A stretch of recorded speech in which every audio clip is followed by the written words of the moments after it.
brand new month. Welcome to the month of November, and of course, welcome to Sport Pizza, where we give you the absolute best in the ever exciting world of sport.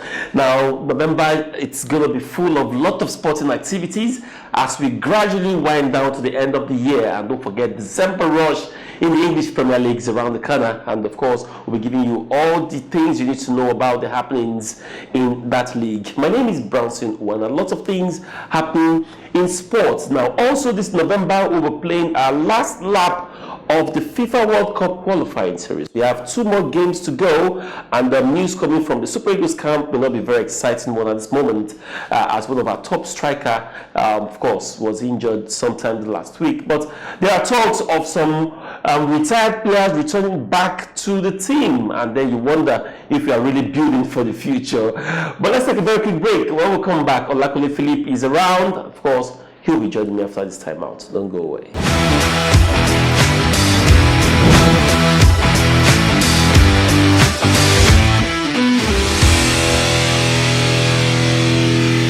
Welcome back. Odior Philippe makes his return to the show. He was out injured last week. But of course, he's back again. And Brownson, Kunle, good to have you on the program. Thank you very much for having me here, Brownson. It's good to be here. And it's a new month where a lot of sporting activities will be happening. The Super Eagles, remember, will also be playing the final games as far as the qualifiers in this particular round is concerned. And also, English Premier League really proving to be very exciting. And Brownson, you failed to mention in your introduction that Arsenal are presently on the ascendancy. It has to be Arsenal,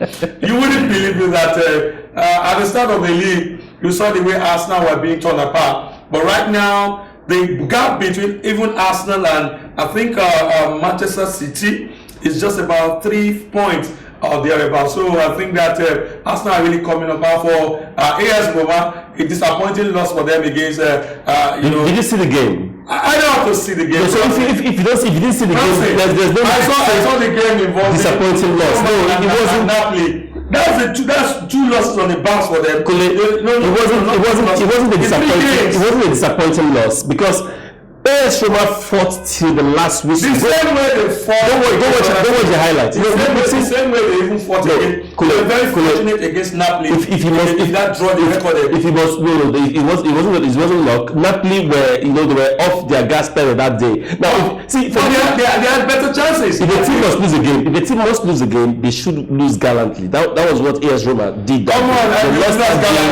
gallantly. You lost gallantly in Rome. And secondly, AC Milan this season, they are in very top form. Absolutely. So I think Osimhen will get it right. Don't forget AS Roma before now. We know where they used to be. They've started well, and it's understandable if they lose against a team like AC Milan, who are firing on all cylinders this season. But wait to see how they can sustain the momentum. If things continue the way it is, really, in the real sense, I was just trying to throw jabs at you. But the way Roma has played this season, I tell you, they've been proving.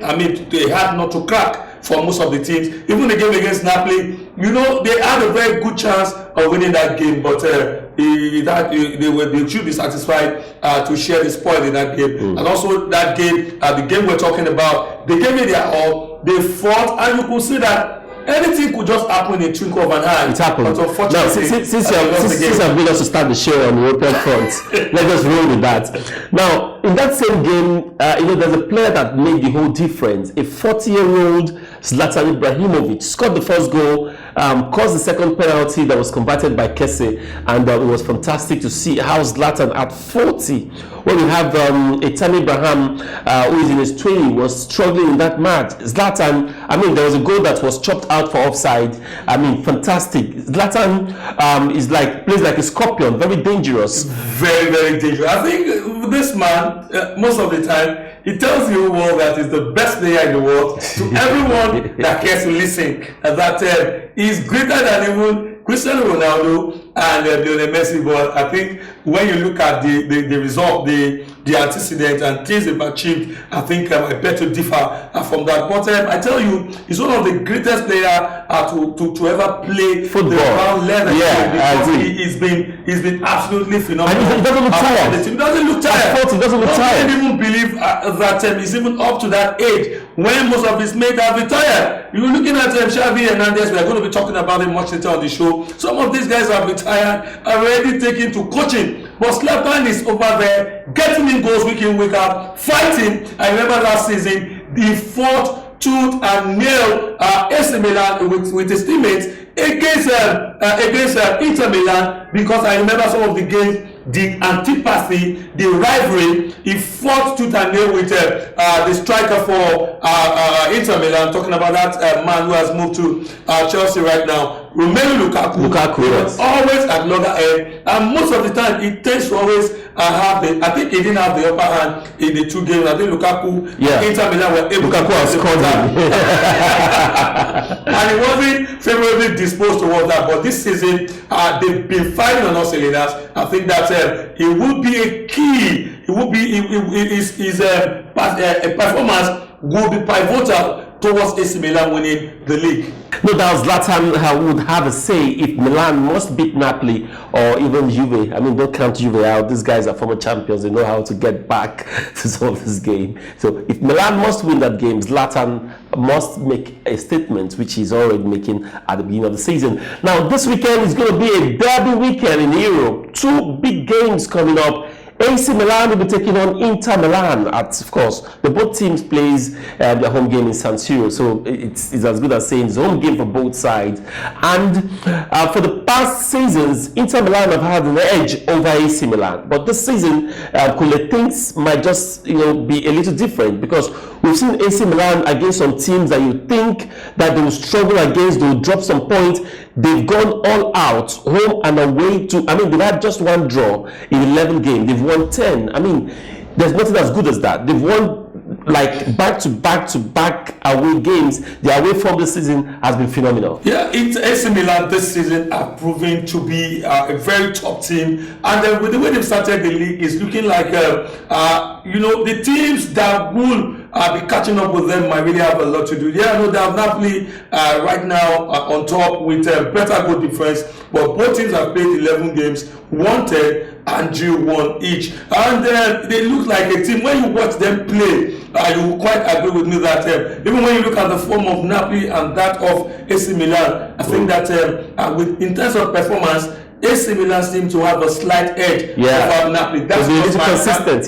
Yes. That's just my opinion when I watch both teams. But for Inter Milan this season, last season was one of the best seasons they've had, because they were able to break the jinx that was created by Juventus. So this game is going to be very, very interesting. It's called the Derby de Milano, and it's always a game that is full of great feeling of antipathy between both the teaming fans of AC Milan and that of Inter Milan. Both are going to come at each other. But who do you think will have it? I think AC Milan seems to have an edge, but you can't really take the form of the team as a criteria when you're talking about the derby games. Yeah. Any of the team can just churn out a win. I remember AC Milan at the point in time last season where in the top two they were almost it was even like they were going to win the league. So other teams were able to catch up with them, and that was why Inter Milan, once they got to that top,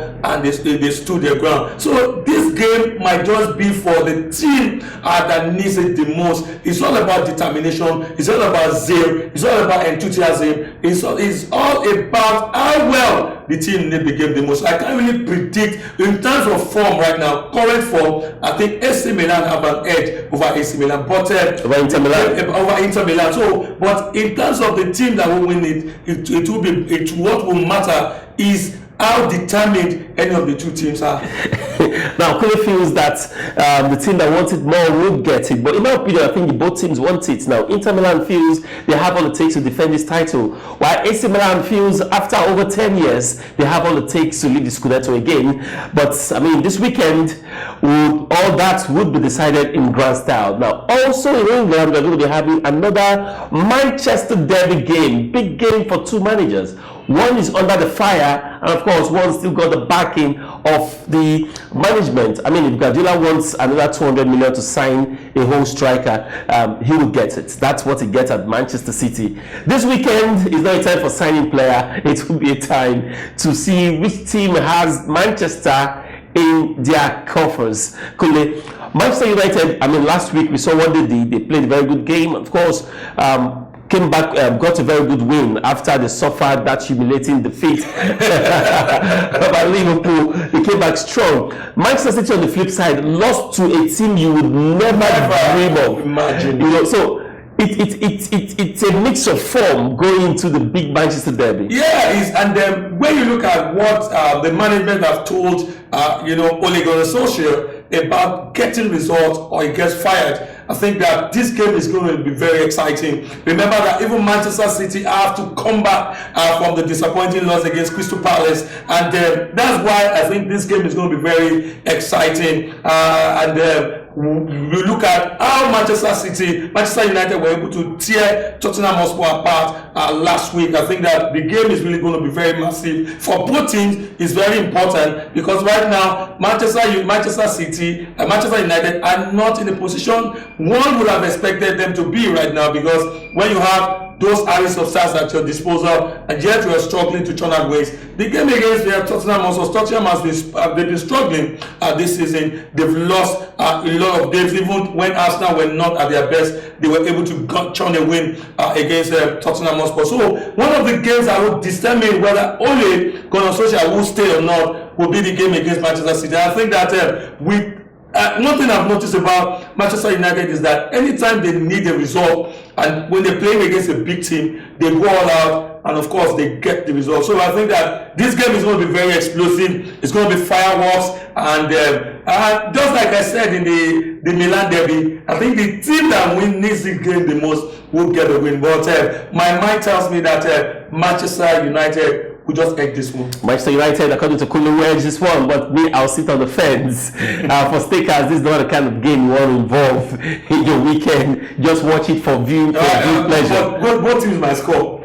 Both teams might just score. Okay. Now, Kunle, I have issues with Pep Guardiola playing some players out of position, and then this first 9 thing this season hasn't really worked. Now, maybe for some smaller teams, he has been able to run away with it. But I mean, against bigger teams, for instance, look at last weekend losing against Crystal Palace, and it was shocking to me. And we saw how Wilfred Zaha turned that defense apart with the amount of money spent on that. So against Manchester United, I understand big games like this, they want to step up their game because you have a Ronaldo, you have a Rashford, you have a Greenwood who can hurt you, and in that midfield you have a Bruno Fernandes who can give a defense meeting. So I mean, United seems to have an edge in this one. Yeah, they seem to have an edge. I think that this is what you can get. This is where you get the best of the coaches. A lot of questions are always, goes the way of Pep Guardiola. Why he allowed his best striker, one of the best strikers, to play in the EPL goal. Talking about Sadio Aguero. Up to now, he has not been able to find a replacement. A suitable replacement. I remember that, he was going for Harry Kane, but the deal didn't see the light of the day because I think the reason why he allowed Sadio Aguero to go, we don't know what he has seen that he allowed him to go at that time. But he looked at Harry Kane as a possible alternative for Sadio Aguero with the number of goals he has been able to score for Tottenham Hotspur. So right now they seem to be struggling, and I think that with the first line and all of that, he needs to map out a great strategy to be able to outwit Manchester United. And I think that Manchester United might just run riot against Manchester City. Fingers crossed with the Manchester derby. I mean, just like I said earlier, I'm just going to sit on the fence and enjoy a beautiful game of football. Let's take a very quick break. When we come back, more stories to come. Don't go away.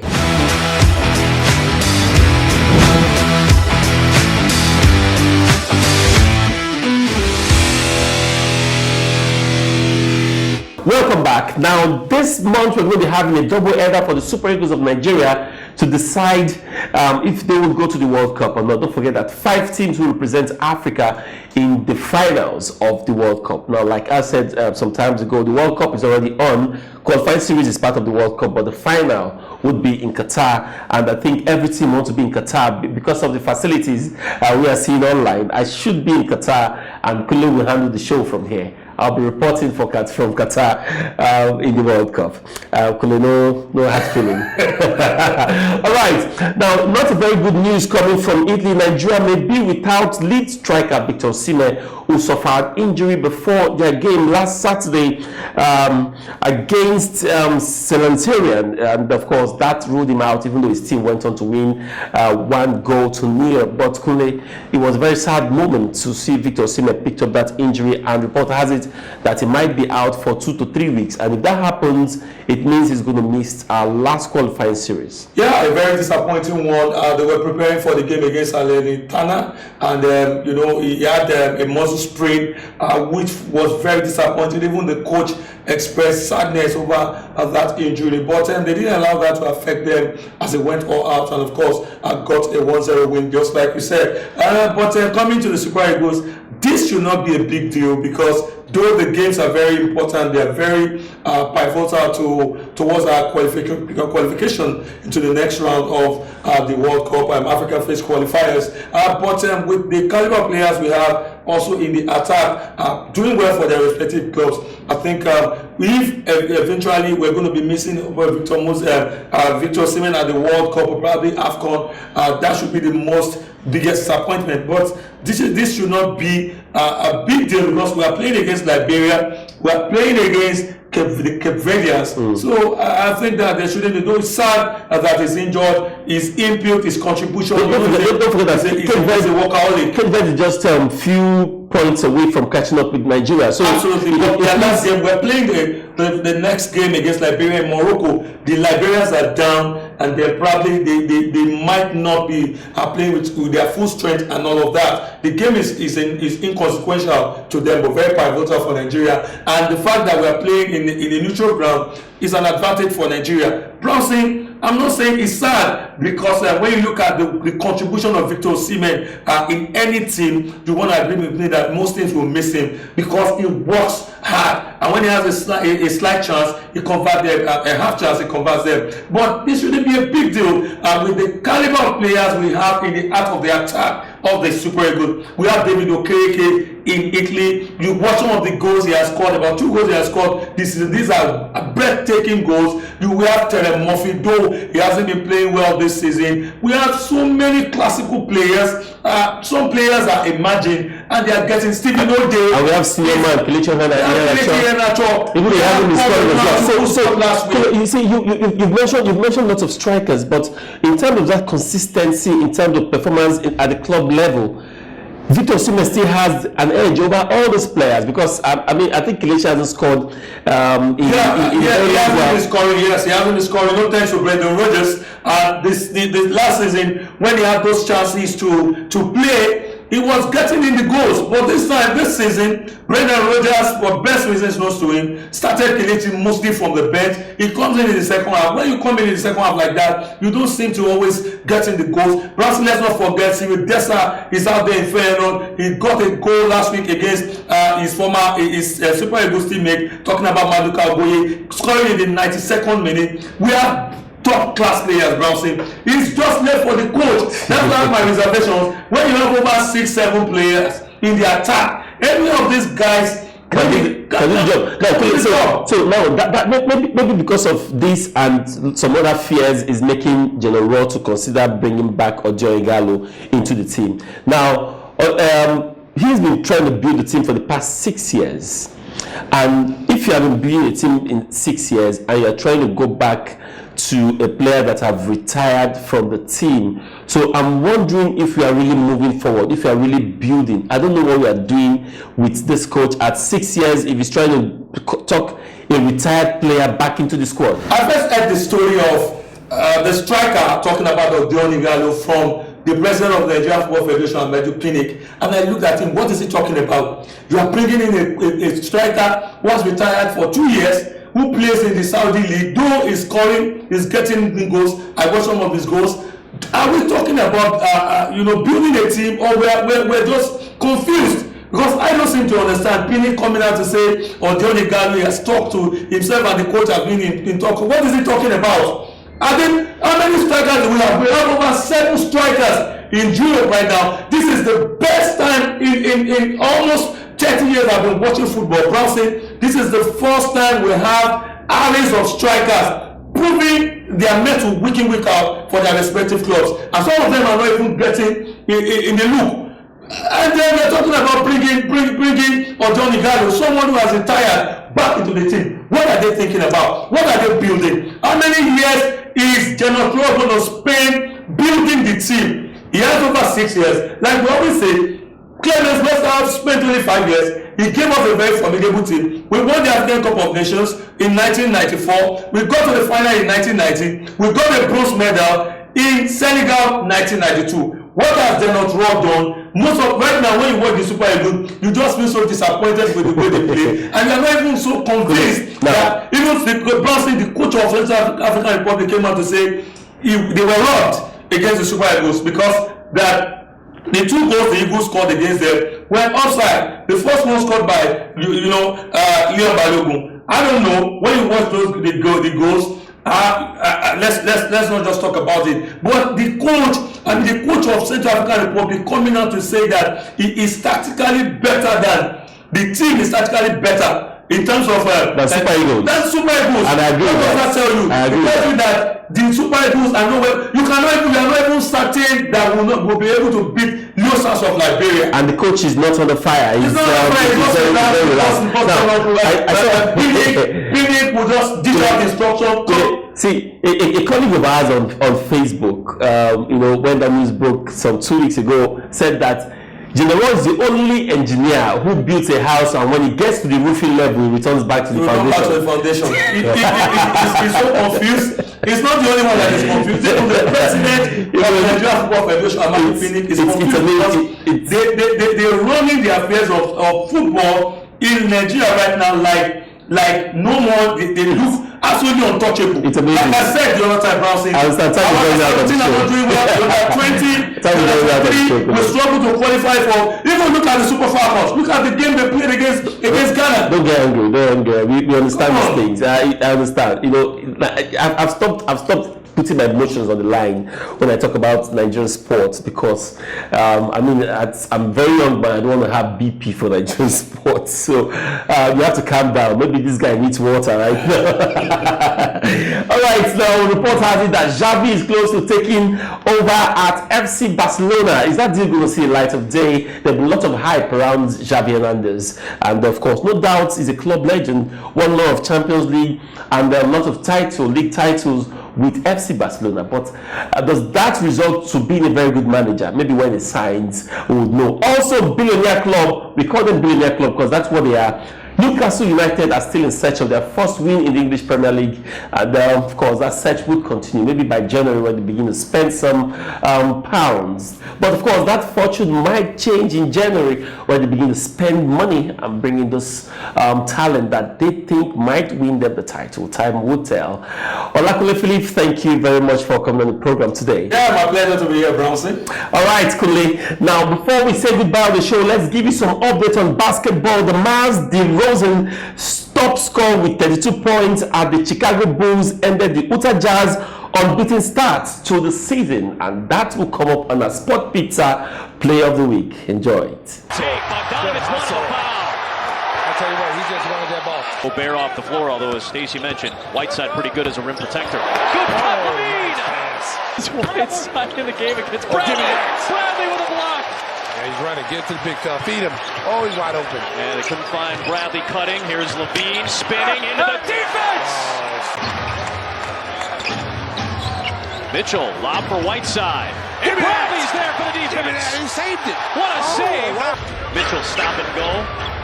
Lost it. Caruso's got it.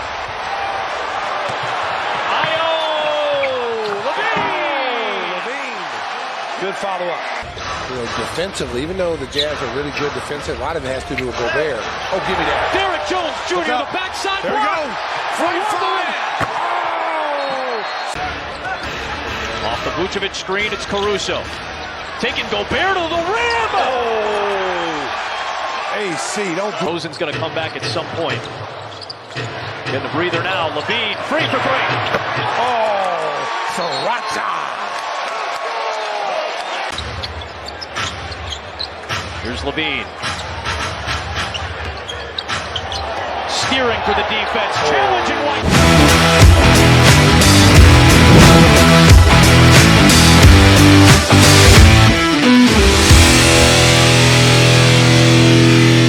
Well, that's the wrap on our show today. Thank you so much for being a part of it. Now, don't forget to follow us on all our social media platforms currently displaying on your screen. Now, I want to personally thank all those that have been dropping messages for us.